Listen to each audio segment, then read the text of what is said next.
We're going to start talking about some things that are really different. Everything we're going to be talking about is either here now or it's in development and it's going to happen. Solar panels, big deal. Energy usage, put them on your carports. Charging stations, this is a big deal. Other ideas, new structural systems, automatic parking. This presentation was done in 2008. We did this presentation in 2008, right here. We said you need electric car charging stations. Every leasing manager we said that to said, we don't need those. Cost you $14,000 to add one to an existing project. If you did it back then, it'd be, in the beginning, it'd probably be $1,000 a space. In 2008, we did 50 charging stations recommended on all of our apartment projects. Ran conduit for 40 and wired 10. The one we have out in San Jose right now, they have 75 electric cars and they have a waiting list for the stations and they're fighting over them. Times are changing. Now, this is the key. It's a 2,000-year-old item. Here's my keys. Why are we still using keys? This is my avatar to my Tesla. This can do all kinds of things. Plus, on my iPhone from here, I can turn it on and I can see where it's going. Why is that important? I'll tell you two reasons. When I land in the airplane, and it's 100 degrees in Dallas, it's nice to turn on your car and have the air conditioner running, right? You get there and it's 75 degrees. The other thing is, when you valet your car at some restaurant, it's also nice to see, make sure the valet is not Ferris Bueller. So we're going to talk about the key. These things are disruptive technology. Disruptive. If you've not heard what that means, it's like the iPhone.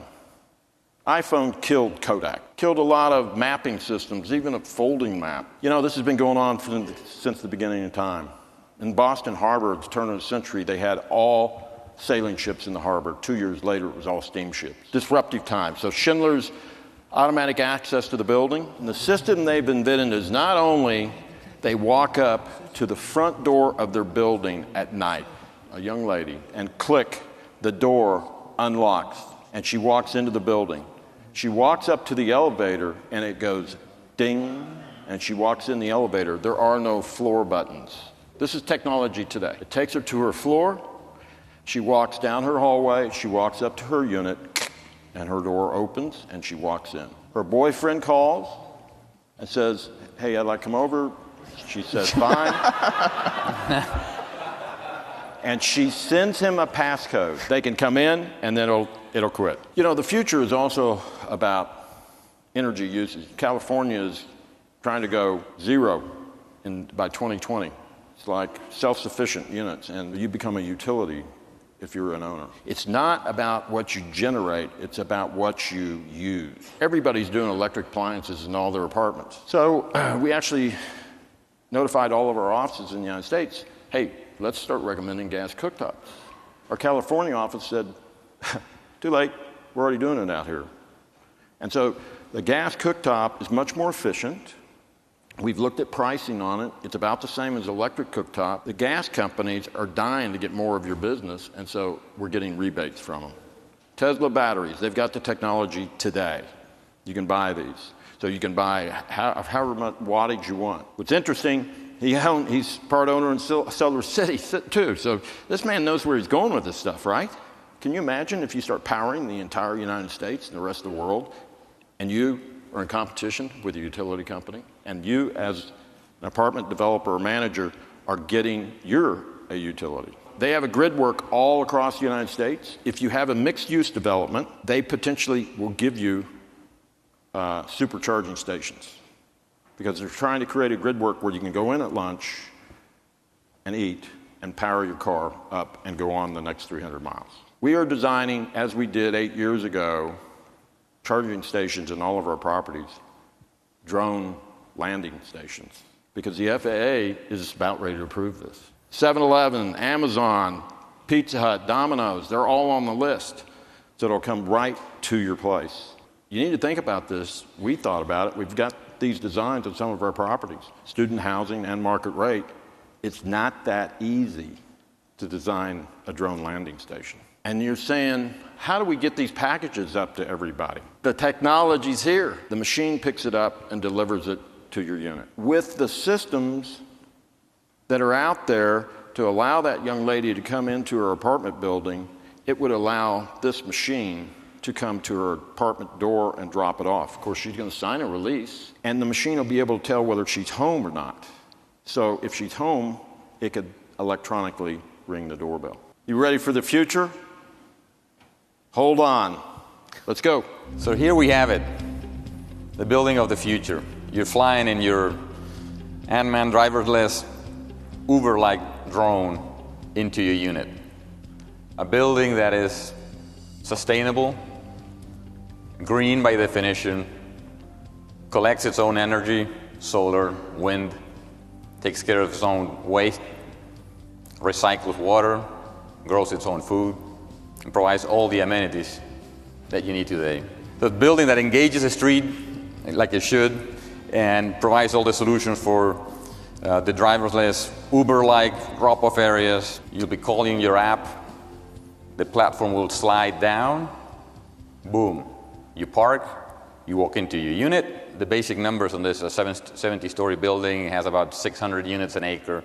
It has a typical floor, and it has a range of units, from 500 square feet to about 1,500 square feet on the lower levels, and then penthouses on the upper 20 floors that go up to 3,500 square feet. And what Mark is pointing at is a system that we developed. It's a two-core system. So instead of having what we typically see on an apartment building where you have a central elevator core with 4 or 5 elevators, and then a long corridor, you have this intimate lobbies, small, cozy, well-finished, and your unit opens up to it. That by itself saves about 1.5 to 2 percentage points on construction. And it has its own robotic parking garage. It has what we call a wind veil on the skin of the garage, and these are small pallets, aluminum pallets, real inexpensive to do, and they flip with the wind. So the garage doesn't have to look like a garage. The garage is now a sculpture. Now, the parking garage itself, robotic. Why robotic? Number one, as sites get smaller and smaller, they're not developable sometimes. You cannot build a parking garage. If you don't have 122 feet or 125 feet to ramp around at a 6%, you can't do it. So this allows a lot of small sites, urban infill sites, to be developable. You can park them, 2 or 3 at a time in tandem, because the computer assigns the space, and you just call it up. So you can be in your unit on the 10th, 15th floor. Before you leave your house, you call it up, you go downstairs, and they'll retrieve it for you. It's waiting for you. People are paying for the views if you do in a high-rise. You don't want to live on the second floor. So this building has obviously all the back of house on the lower floors. What we show here is the 2 cores, the 2 elevators going up and down the buildings, and also our recycling plant. We're starting to be forced to take care of the mess that we produce in buildings. So we will be required in the future to take care of all our recycling. And that means gray water. Real accessible, easy to do. You can use it for flushing your toilet. You can use it for doing your laundry. You can use it for green walls in the building. And we're proposing that the building has its own vertical farm. For many reasons now, it's something that's possible to do. It used to be the lighting cost was huge. The new technologies in LED lighting now allow you, with a combination of red and green lights, to almost emulate photosynthesis. So as you move up in the building, amenity centers with our steam room in it, 2 big issues to talk about today. It was mentioned package delivery number 1. So Lecture 1 is one of the systems you actually solve that issue on. You get it delivered with a robot that Mark shows you one. It is stored in this closet. You get a message, either text or email, telling you have a package, and you have 1 to 3 days to retrieve it. Now, management might be charging you for it or not. That depends, but that's doable. And we go up the building, go to the VIP level with its own amenity center and its own landing pad on every unit. On the units themselves, a couple of big items to talk about. Number 1 is the size of exterior space. And you can open large expanses of glass and totally communicate interior with exterior. In the inside, the big trend is now kitchens. They're getting more and more luxurious. You got Italian brands that are anywhere from 30 to 50 to 200,000 seamless, modular systems, no hardware, everything is hidden from view, it disappears, it goes away, and it's like a luxury item. And you also have, how do you handle package delivery? So you're going to get packages two ways. UPS on the ground, robot takes it to Luxor One, you store it, or you get it up through the air. The technology is there right now, regulations are not. But you can park your drone on the upper level if you have to. The drone will bring your package, there it is flying in, you see it, drops it off on a conveyor belt, and uses the same shaft, elevator shaft, for your sky garages. So they drop it off, and you're not building anything new, and you're not paying for anything, it goes all the way down to the amenity center. This building also uses new technology in solar charging. It used to be, you couldn't get a solar cell transparent. So what goes through is transparent. So now, voila, you have a transparent building. We have carbon fiber structure. That's also something that's coming up, lighter, a lot stiffer than steel. We're using that structurally. So this is the building.